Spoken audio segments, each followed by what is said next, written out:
What is up, guys? Welcome back to Punk Politics. I'm Mate Topsin.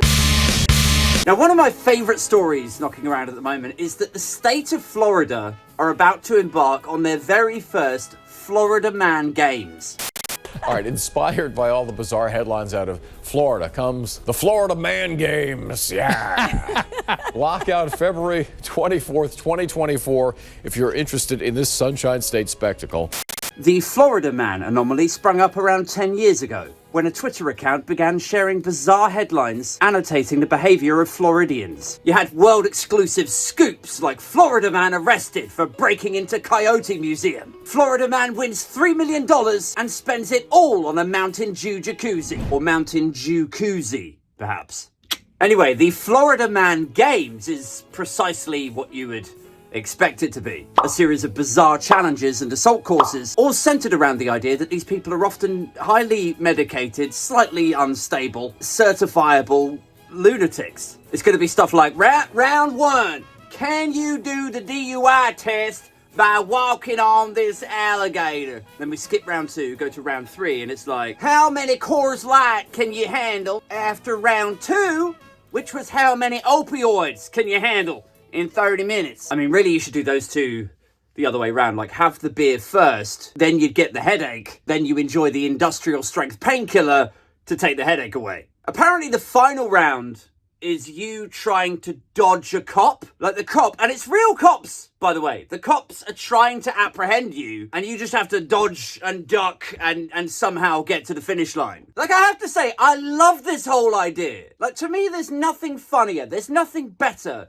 than when somebody kind of caricatures you a little bit, you know? They sort of take the mick out of who you are and what you're about. And then if instead of getting all offended about it, what you do is you kind of flip it around and turn it into something positive, like you show that you're in on the joke. I think that's the best thing ever. It really is. It's like when people go in my comment section on TikTok and they're like, I've never seen such self-indulgent, bitter ranting in my life. And it's like, yeah, sure, like you could reply back and go, oh, why don't you just go, you know? Or you could show that you haven't taken it to heart and just have some fun with it. Like, oh, I've never seen such tedious, embittered nonsense in my entire life. Bro, you should see my Twitter. Or other times when it's like, you are, without a shadow of a doubt, the most factually wrong and weird-looking political commentator I've had the misfortune to see. Why are you on my feed, Dad?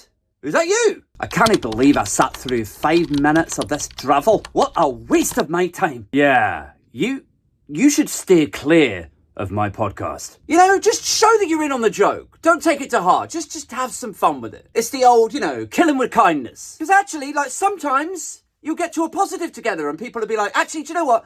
I thought you were a bit of a twit, but now I can see you don't take yourself that seriously. All right, I'll subscribe. I mean, sometimes they don't. Sometimes they're just like, God, these embittered rants are so tedious. Oh, bro, you should see my Twitter. And then if they come back to that, like, yeah, well, why would I look at your Twitter where you're just an idiot? Then it's like, oh, well, now I've got nowhere to go. I mean, this is just boring now. Anyway, so I love this idea of the Florida Man Games. It shows that they're having fun with it. It shows that they're in on it. And I think there's real social collateral in being like that. It's like if somebody says, look, yeah, Florida Man, right? And then if you get all like funny about it, if you're like, shut up. If that's you, if that's how you react to that sort of thing, that is not a likable quality. That shows ego and sensitivity about a thing that you could be having a laugh about. But if you sort of, take the banter, take it on the chin, and then expand on the joke yourself, like, well, yeah, I guess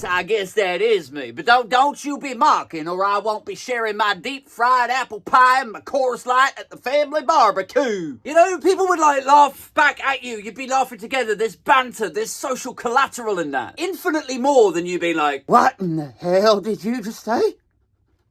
How'd you like a mouth full of teeth? It kind of gets me thinking, like, what would the UK equivalent of that be? What's the British equivalent of Florida Man that would be like self-parodying, self-mocking, Be like the Essex Spoy Games or the Bad Teeth Championships? I mean, there's got to be something. I don't think any other nationality or country is as good as mocking itself as the Brits. I just don't. It's probably the one thing I would pull out a flag and get all patriotic about. You know, until some other nationality gets offended by it. They're like, oh, no, you're actually really bad at it. And then we'd take that and mock ourselves. Yeah, I suppose we are, actually.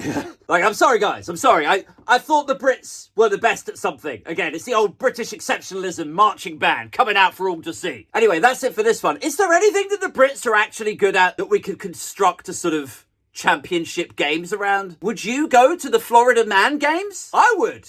I think it'd be a laugh. As always, let me know your thoughts in the comments below. Until next time, peace.